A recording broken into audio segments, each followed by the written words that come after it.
Entonces, este martes 11 de octubre, recién finalizada los primeros 2 días de la festividad de Sukkot, estamos listos para nuestra clase de historia, y en ella vamos a retomar desde la construcción de la barrera de seguridad en Cisjordania, que fue el último tema que estuvimos tocando allá el año pasado judío. Bueno, tenemos a un Israel que estuvimos viendo unos años previos a esta barrera como una víctima constante de ataques terroristas. Esto empezó a hacer presión para que Israel y sus gobernantes y su ejército haga algo, porque había sido muy insoportable. Hubo una operación profunda del ejército israelí en territorio de Cisjordania. La analizamos un poquito, vimos incluso la operación y la invasión de Jenin y todo lo que estuvo alrededor de esa operación, pero más allá de eso, empezó a surgir la presión y la idea de que se construya una cerca, y digo cerca y no muro, porque ya dijimos que la mayoría del recorrido de esto no es muro, sino que es una cerca. Cuando digo una cerca es que se puede ver de un lado al otro, no es una pared. Solamente tiene pared las partes donde da directamente a carreteras y poblaciones israelíes. El resto es todo muro, el resto es todo cerco, que es la gran mayoría de la barrera esta de separación, que hace que nadie pueda ingresar de Cisjordania a Israel, de la tierra que se le cedió a la Autoridad Nacional Palestina para que administre esa tierra que se devolvió, que nadie pueda cruzar sin el chequeo correspondiente del ejército israelí. El primer punto que surge de todo esto, que algo ya habíamos visto en el último encuentro, es, bueno, ¿por dónde pasa la cerca de seguridad? Lo más habitual que uno podría pensar es, bueno, esto sirve para fijar frontera. Y si sirve para fijar frontera, debe ser conversado y consensuado. Pero Israel está haciendo esto en forma unilateral porque lo hace no por decisión de construir la frontera, sino para poner un límite a la invasión de terroristas permanentes que se filtran por esa línea fronteriza. Entonces, como no es un acto consensuado de fijación de fronteras y de negociación, no hay dos partes que lleguen a un acuerdo. Y cuando impone una sola parte, en toda acción va a haber una reacción y va a haber que ceder. Entonces, impusieron una barrera que sobrepasa la famosa línea verde, que era esa línea que dividía a Israel de Cisjordania, y en algunos casos se excede un poco más. Entonces el primer problema es que la cerca se mete en territorio palestino de acuerdo a la visión palestina de esa futura frontera, que hay que negociarla, que no está hecha. Y de acuerdo a la visión israelí, solo se hace cuando la seguridad interna de Israel lo presenta como, entre comillas digo, imprescindible, porque eso es subjetivo y es opinable. Entonces, el primer conflicto es este.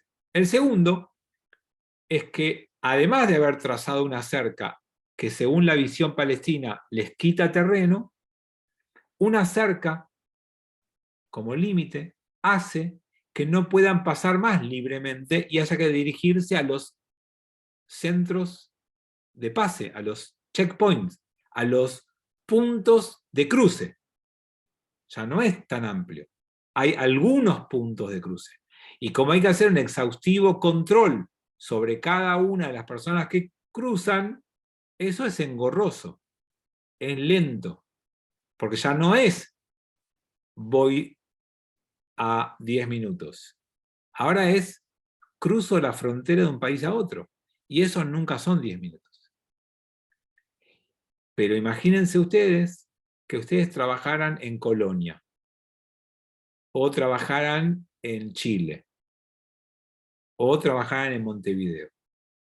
Vos decís, bueno, de Buenos Aires a Montevideo hay 1 hora en avión. Sí, Pero pasar los controles, pasar todo, el vuelo, todo, ya no es una hora, son 3 o 4. Bueno, hay mucha gente que trabaja, que vive en Palestina, en los territorios administrados por la Autoridad Nacional Palestina, y que trabaja en Israel. Y entonces, si antes viajaba media hora para el trabajo, ahora de pronto tiene que viajar 2 horas de ida, o 3, porque tiene que desplazarse hasta el punto donde haya cruce. Tiene que pasar los trámites del cruce, ser chequeado y después cruzar. Y después retroceder al mismo punto donde estaba antes. Y además de eso, por momentos, Israel, por el peligro, cierra la frontera y ya no puede pasar más a trabajar esos días hasta que se vuelva a abrir la frontera. Entonces, al problema de la fijación del límite de la frontera, se agrega cómo le complejizó la vida al palestino que trabaja del lado de Israel, que es un porcentaje importante. Y lo tercero es que esa barrera, además de quitarle algún terreno a los palestinos, además dividió familias, pasó por la mitad de campos cosechables. Entonces no es solamente a la autoridad palestina le quitaron algunos kilómetros de tierra, sino que algunas familias perdieron el campo que cosechaban, o la mitad del campo, o un cuarto del campo, porque pasó la cerca por la mitad. Entonces hay varios inconvenientes que el lado palestino demandó. El más grave, y sigue hasta el día de hoy, es denunciar a esta política israelí como apartheid, como fue denunciado en el caso de Sudáfrica, la política de los blancos en Sudáfrica. Esa es la más grave acusación de la cual podemos dar testimonio y que es la que dura hasta el día de hoy. Hay muchos que están convencidos de que esto es un apartheid del gobierno israelí sobre la población palestina. La justificación israelí no es así, es una división por seguridad, porque pone en riesgo la vida de nuestros ciudadanos. Y la respuesta oficial es, eso solo se puede permitir en circunstancias demasiado específicas y demasiado graves, y en la visión de la ONU, y en la visión de muchos de los países que la integran, Israel no tiene justificada esa actitud. Por supuesto que todos opinan desde la tranquilidad y seguridad de su país. Nadie vive esto expuesto a los atentados terroristas que sufrió Israel en todo el tiempo. Así que ahí tenemos uno de los grandes temas de los cuales seguramente volveremos a hablar un poquito, pero es de ahí de donde viene la denuncia de apartheid que tenemos en Israel. Eso tiene consecuencias de todo tipo, porque esto implicó, por ejemplo, hay todo un boicot que dirige y publicita una organización que propone en su versión más estricta que nadie compre en el mundo ningún producto de origen israelí hasta que Israel no termine con esta política de apartheid. Y en su versión, ¿no se escuchó?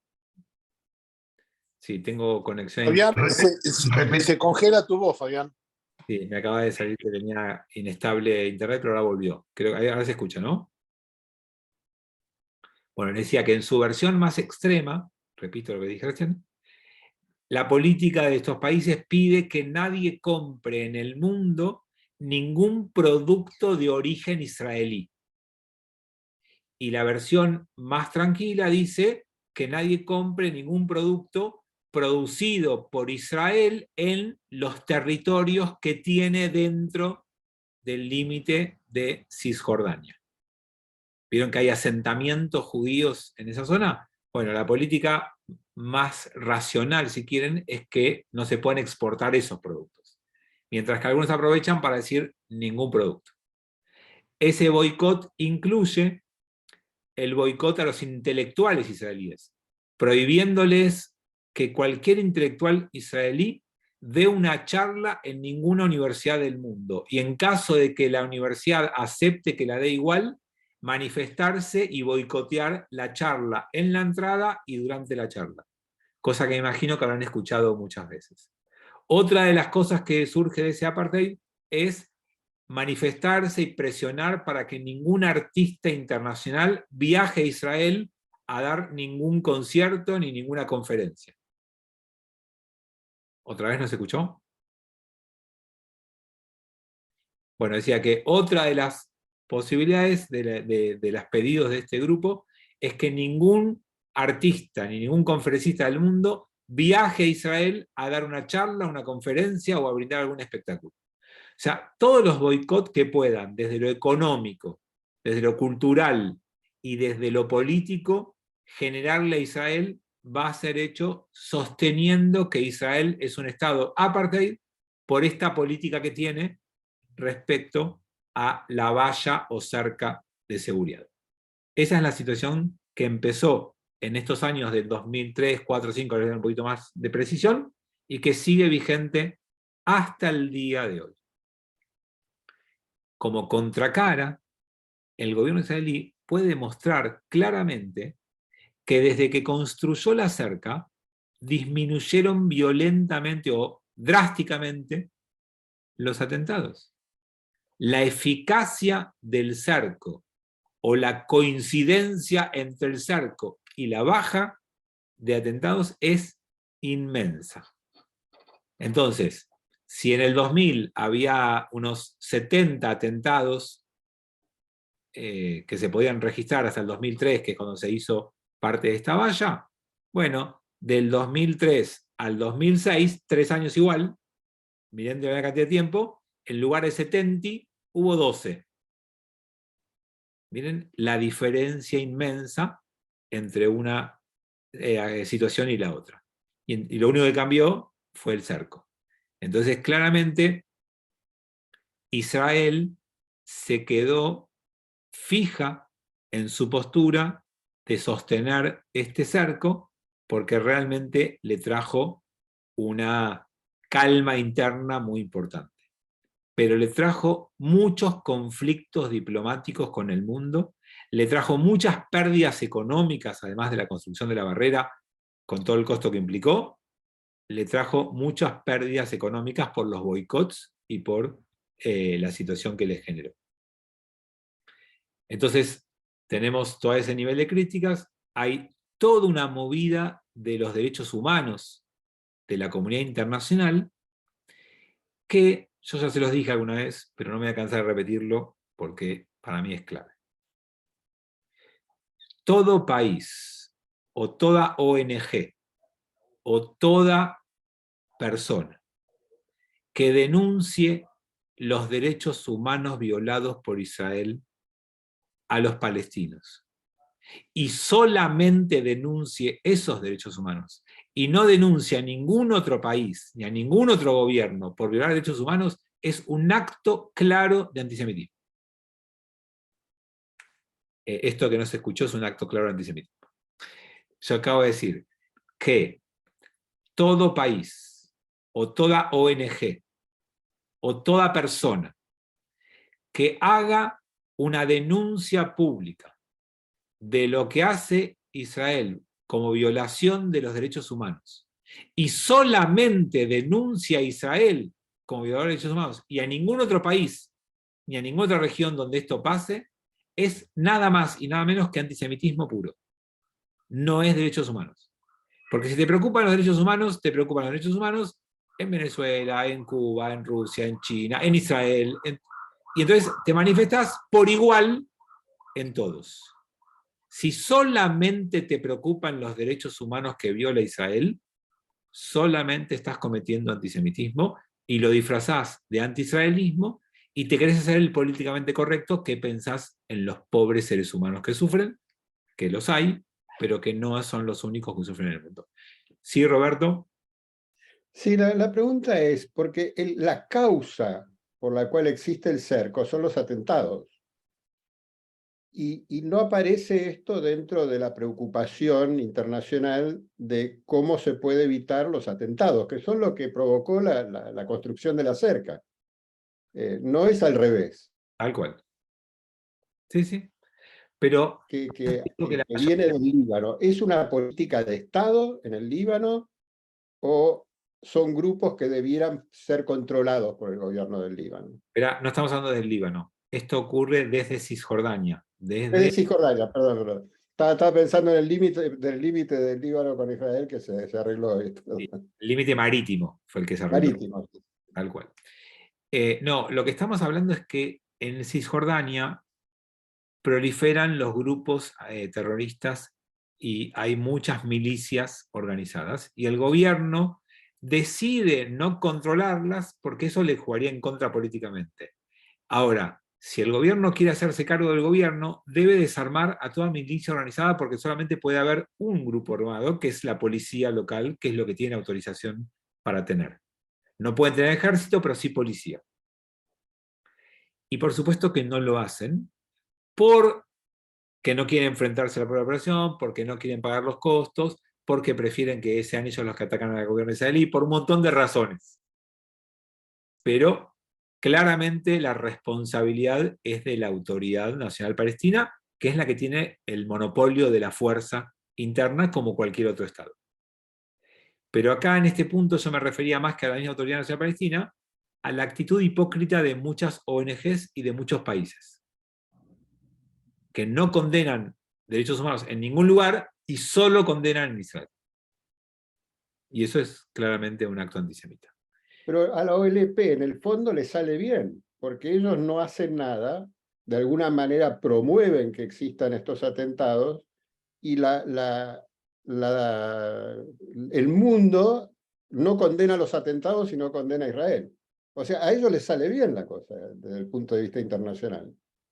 Sí, con la salvedad, habría que decir, de que eso que le sale bien es una mirada de muy corto plazo. Porque que le salga bien es que avancen en la hoja de ruta y se independicen y tengan el Estado. Pero eso es una mirada de un estadista a largo plazo. No. Vos querés beneficio a corto plazo, te sale bien, pero no es lo bueno para el pueblo. De hecho, por eso Israel hace estas cosas, porque no negoció, fijó unilateralmente. Si te hubieras sentado a negociar, hubieras conseguido mejores cosas para tu pueblo. Pero hubieras tenido que hacer un reconocimiento de Israel, una fijación de postura y enfrentar a tus bases internas que no acuerdan. Y acá Sarita pregunta la longitud, son más o menos 700 kilómetros la longitud de la cerca. Aproximadamente esa es la... 700 dijiste, perdón. 700 kilómetros, sí. Sí, sí, es bien grande. Sarita, ¿querés preguntar algo más que te veo con la mano levantada? Sarita, sí. Y quería comentar algo porque hace unos días vi un programa de televisión de un runner, un español llamado Raúl, que no me acuerdo ahora cuánto más, pero que va a lugares rarísimos y corre maratones. Y entonces es acompañado por todas las regiones por donde va pasando.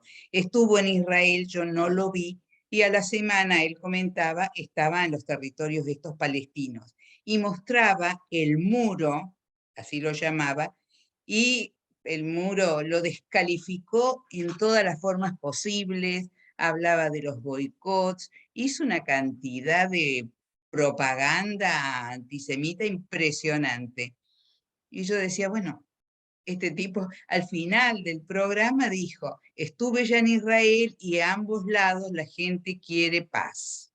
Es lo que suavizó al final. Yo no sé si lo habrán visto, pero era realmente muy molesto ver cómo mostraba y todo el tiempo mostraba gente como que estaba viviendo bien enfrente de la cerca, como llamás vos, y él llamaba muro, y decía, pobre gente, tienen todo el tiempo toda la visión tapada, y esto es un horror, y es una injusticia, bueno, antisemita, como diríamos, y denuncia un solo lado. Pero sepan que esta cerca y esta parte que tiene, creo que es el 7% muro, el 93% es cerca, si no recuerdo mal, si no es exacto, es muy parecido. repito, el 7% es muro, si no recuerdo mal, y el 93% es cerca. O sea, la gran mayoría es cerca, puede ser que me equivoque un numerito, pero es muy cercano a eso, la diferencia entre cerca y muro. No obstante eso, si tu país termina en un punto, el otro país es libre de poner lo que quiera en la frontera, como hace cada país en su frontera. Acá el problema es que no se negoció la frontera. Y no se negoció porque el otro lado no se quieren sentar a negociar, y no se negoció porque no es una conclusión de un trabajo compartido. Es una reacción israelí a los atentados. Ese es el punto que hay que entender. Porque lo que esa persona fuera de contexto dice es cierta, sacada de contexto, es cierta. Vos tenías una vida, y tenías una vista, y tenías un terreno, y de repente el gobierno israelí te construyó un muro. Ahora, ese muro que te pusieron puede ser visto como un Estado que quiere apropiarse de tu tierra porque es un colonizador y porque es un Estado genocida, cosa que no es nada de eso, o puede ser visto porque, mirá, ese Estado se tiene que defender porque tus ciudadanos de tu país ingresan por acá y hacen atentados suicidas en Israel. Esa es la parte que le falta contar. Pero por eso digo, recortada, no están inventando la información. Lo que pasa es que eligen qué parte contar y qué no, como de alguna manera hacemos todos, aunque en este espacio intentamos ser lo más equilibrados posibles y tratar de contar un poco de todos los lados, de todos los intereses que hay en juego. Igual soy más pro-israelí, más pro-judío, porque es mi esencia. Pero intento ver las cosas de los dos lados, y hay una parte cierta en todo eso, entendiendo todo. Es como que, amigos, para que vean algo bien claro como ejemplo, es como que alguno de ustedes, en el frente de su casa, no haya tenido nada puesto. Y los vecinos entraran, pasaran, cruzaran, usaran el jardín de delante de la casa de ustedes para pasear y para jugar al fútbol.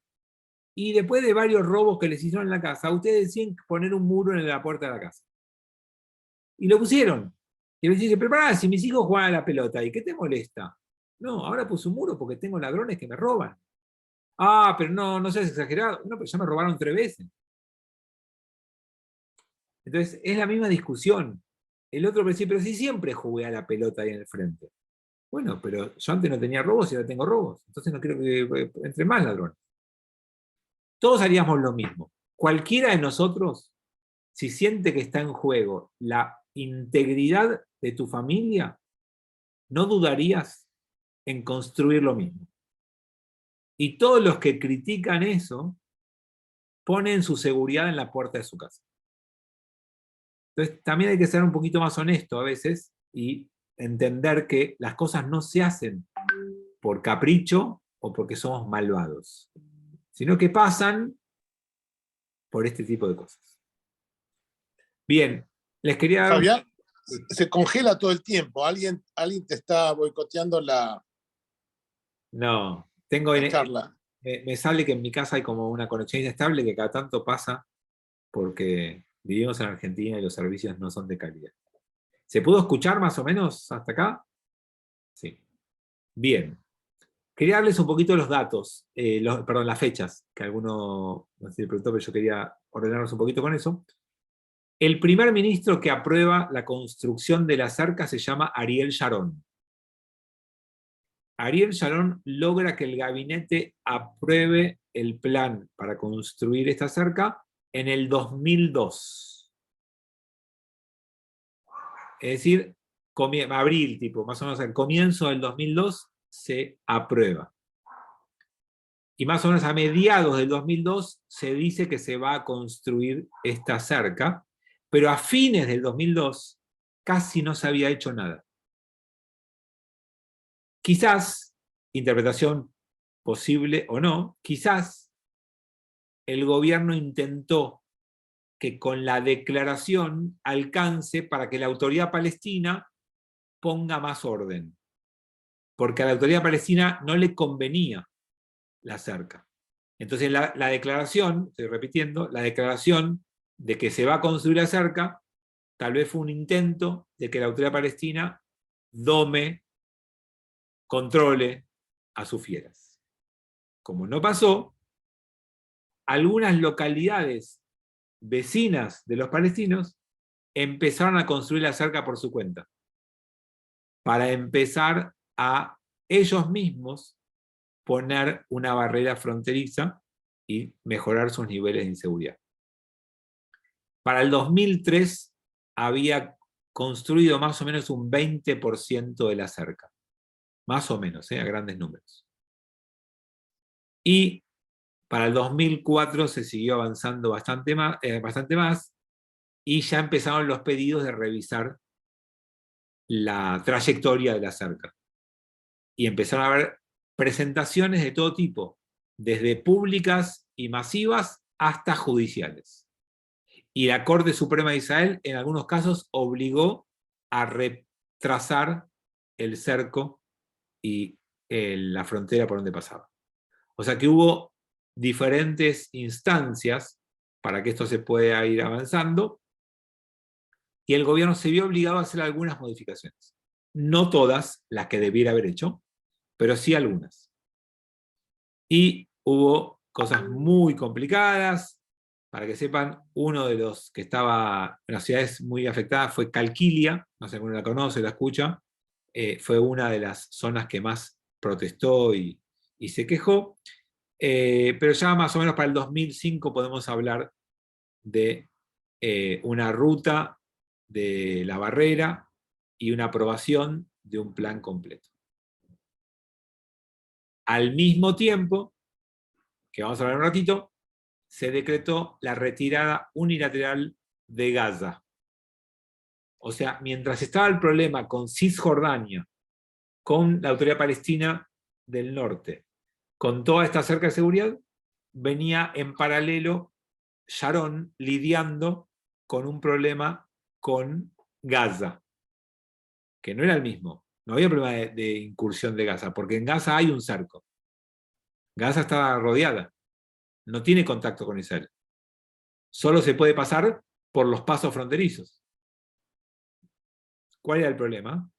El problema es que Gaza tenía 2 millones de palestinos hacinados.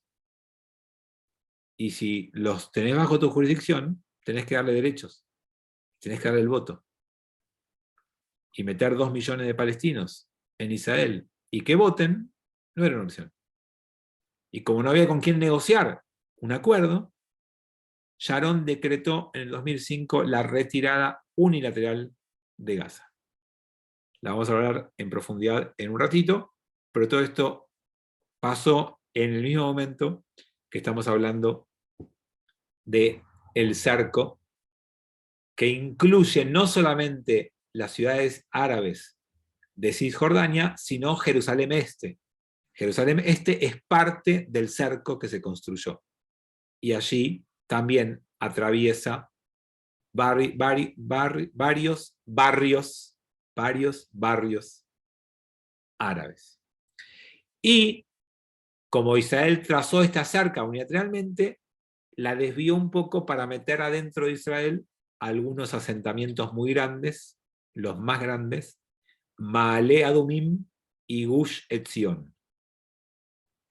Y con este trazado de cerca unilateral, los anexionó. Todo eso es parte de las críticas que recibe Israel.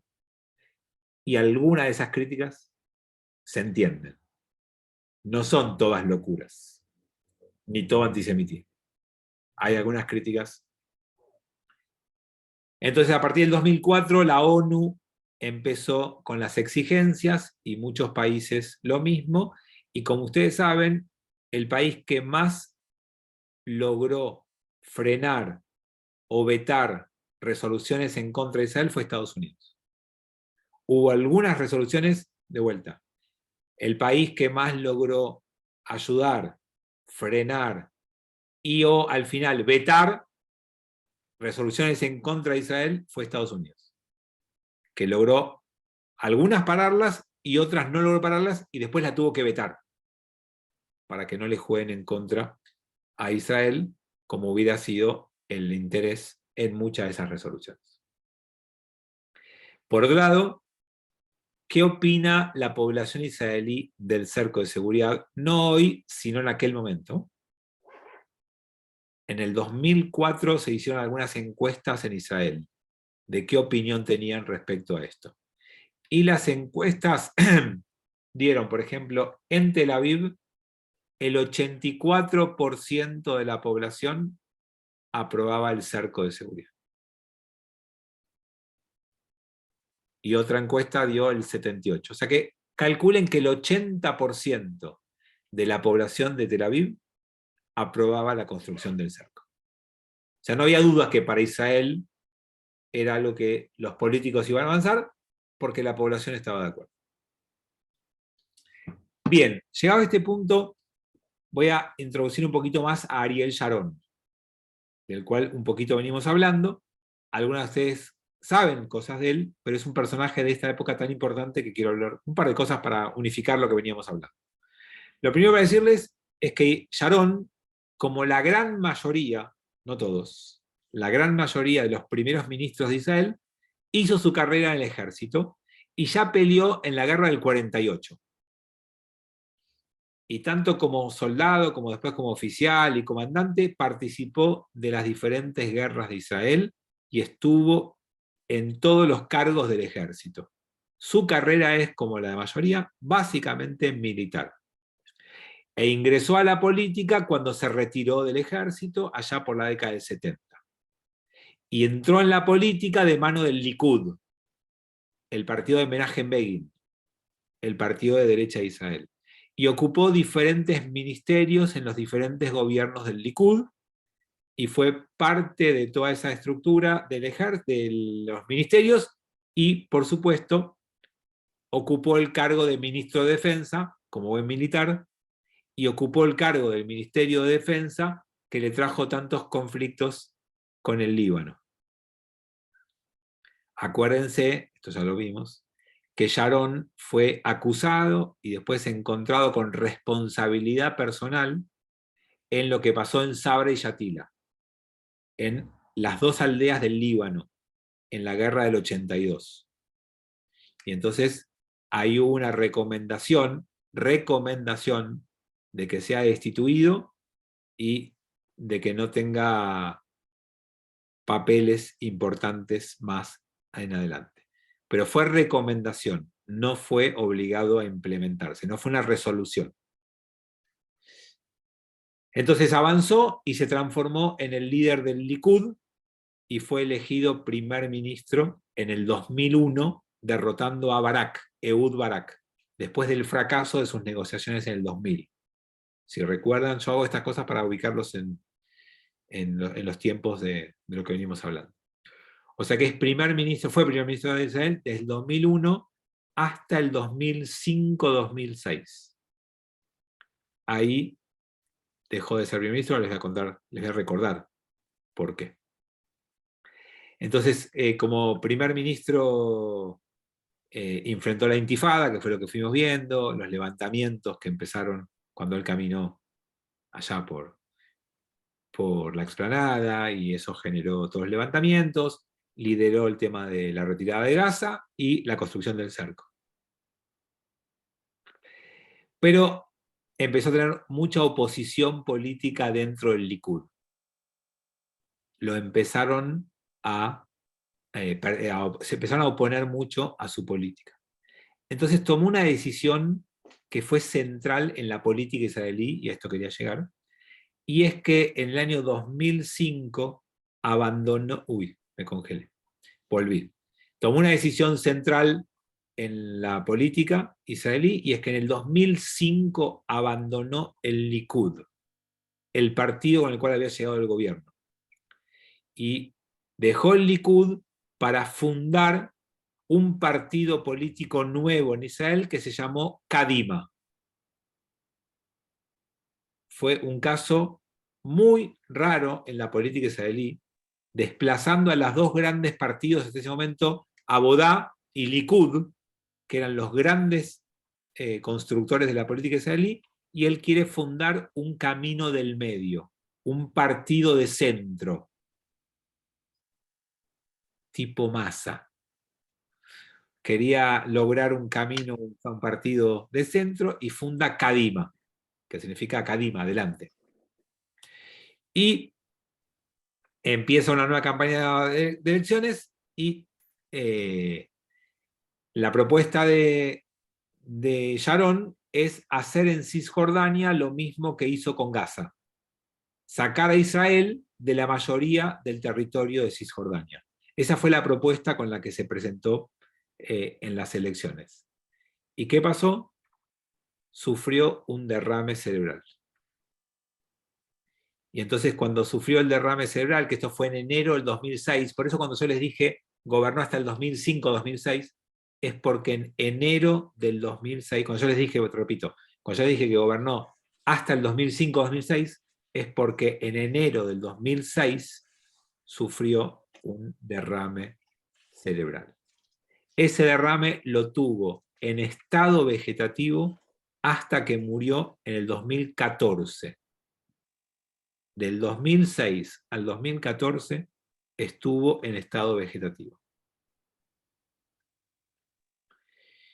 Otra cosa importante de su gobierno, para que recuerden, porque es otra situación que dura hasta el día de hoy, es que en el 2004 hizo una declaración pública, Sharon, muy fuerte hacia los judíos franceses. Sharon dijo: los judíos franceses deben emigrar a Israel de inmediato por el aumento tremendo del antisemitismo que está sufriendo Francia. Eso generó una revuelta diplomática. Imagínense que vos le digas a un país del primer mundo que tus feligreses, tus co-religiosos deben abandonar porque el país no puede garantizar la seguridad de esas personas. Entonces eso trajo un conflicto político muy importante entre dos viejos y grandes aliados. Acuérdense que Israel y Francia fueron mucho tiempo aliados importantes. Recuerden, cada vez que pasa eso, ustedes me hacen así, yo repito. Recuerden que Israel y Francia fueron aliados muy importantes. Y no solo eso, sino que en Francia está la tercera población judía más grande del mundo. En ese momento había casi 600.000 judíos en Francia. Después de Estados Unidos, venía Francia. No había ningún otro país en el medio. O sea, la tercera población judía del mundo estaba en Francia. Entonces, es una declaración muy fuerte. Muy. Por Francia y por la comunidad judía. Pero también es verdad, el antisemitismo se estaba apoderando de Francia, porque así como había 600.000 judíos, hay, no sé, millones de musulmanes en Francia. Millones. Entonces, fue muy complejo, pero empezó un proceso de inmigración que sigue hasta el día de hoy, y el país que más judíos proporcionó para la Aliyá en los últimos años, varios años seguidos, fue Francia. Yo creo, si no equivoco mal, los cálculos hoy dicen que en Francia hay 450.000 judíos, como el número más aproximado que tengo de haber leído el último tiempo. Bien, volvemos un poquito a la retirada de Gaza, que fue otra jugada política importante de Sharon en su gobierno. Todo empezó en el 2004, finales, porque Sharon tuvo que destituir ministros propios que estaban en su gabinete que habían votado en contra de su presupuesto, no sé, algo interno del partido. Entonces, en el 2005, a comienzos, Sharon hace un gobierno de unidad nacional. Y en ese gobierno de unidad nacional incluye a partidos de izquierda. Ese es el primer viraje de Sharon, que va a empezar a sufrir las consecuencias de que el Likud lo empieza a perseguir o a cuestionar, y por eso va a terminar fundando Kadima. Y ese fue el plafón que le dio la posibilidad de aprobar la retirada unilateral de Gaza. Porque los votos de la izquierda para estas cosas siempre están, y los de la derecha no. Entonces, Sharon, con el apoyo de partidos de izquierda y algunos ortodoxos también, logra los votos necesarios para todo esto. Entonces, Sharon avanza con el proyecto y saca a 9.000 colonos judíos de los asentamientos de Gaza. Todos los colonos judíos que estaban en Gaza, de vuelta. Todos los colonos judíos que estaban en Gaza fueron sacados por Sharon y su ejército. Los que recuerdan, se preveía que iba a ser mucho más difícil. Estaban todos demasiado agarrados a Gaza. Pero ¿saben cómo se hacen estas cosas? Con un poquito de COP y mucha plata.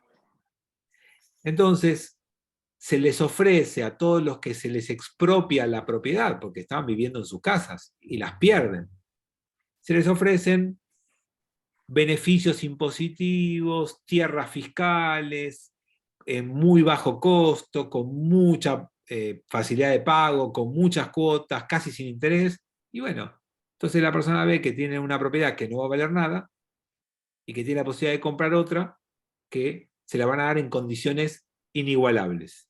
Y va a ser un negocio redondo, porque cuando decida venderla, la va a vender por 10 veces su valor. Y así la gente dijo, sí, me quiero quedar, me quiero quedar, me quiero quedar, me quiero quedar, me quiero quedar. Bueno, ¿a dónde tengo que ir? Digamos, no fue tan grave, se pudo manejar, porque se planificó con un poquito de inteligencia y se pusieron muchos recursos del Estado para que no sea una guerra interior, para que no sea una batalla campal. Y se consiguió.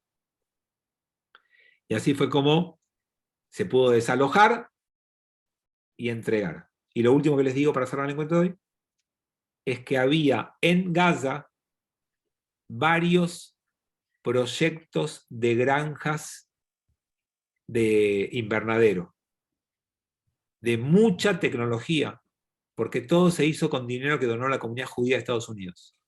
Y había muchos proyectos productivos muy interesantes, había sinagogas muy lindas y había instalaciones muy lindas.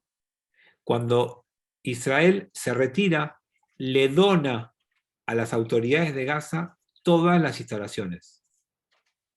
Al día siguiente las destruyeron a todas. Se quejan de que sus poblaciones pasan hambre, pero destruyeron todas las instalaciones que Israel donó al gobierno de Gaza. No aprovecharon nada. Bueno, ¿quién va a entender al ser humano? No lo sé. Nos veremos el martes que viene, que seguiremos avanzando en esto. Hag Sameach, que tengan una buena semana, y nos vemos también en el Kabbalat Shabbat. Acuérdense que la semana que viene, domingo hay tefilá a la noche, lunes a la mañana hay tefilá, lunes a la noche hay tefilá, martes a la mañana Simchat Torah, igual que lunes a la noche, y martes a la noche nos vemos en este espacio. Chao, buena semana, cuídense. Hag Sameach. Buena semana y muchas gracias.